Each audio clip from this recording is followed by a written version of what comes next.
பிரியமானவர்களே, வேதத்துல ஒரு மனுஷன் இருந்தான். அவன் வாழ்க்கையில எல்லாமே அற்று போன ஒரு நிலை. அவன் சொல்றான், யூ ஆர் மை ஹோப்.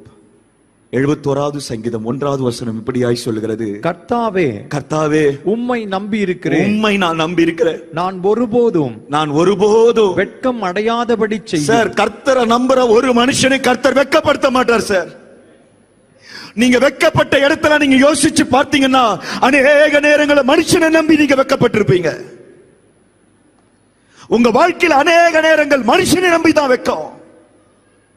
கர்த்தரை பார்த்த எந்த முகத்தையும் கர்த்தர் வெட்கப்படுத்தினதே இல்லை. அந்த நம்பிக்கை எங்க இருந்து வந்துச்சுன்னு சொன்னா 5வது வசனத்துல இப்படியாய் அவன் பேசுகிறான், என் சிறு வயது தொடங்கி கர்த்தராகிய ஆண்டவரே நீரே என் நோக்கமும் என் சிறு வயது தொடங்கி என் நம்பிக்கையுமாய் இருக்கிறீர். என் நம்பிக்கை நீங்க தான் ராஜா. சிறு வயது தொடங்கி கர்த்தருடைய நம்பிக்கை வச்சிருந்த ஒரு மனுஷன் மறைக்கப்பட்டு போய்விட்டார்.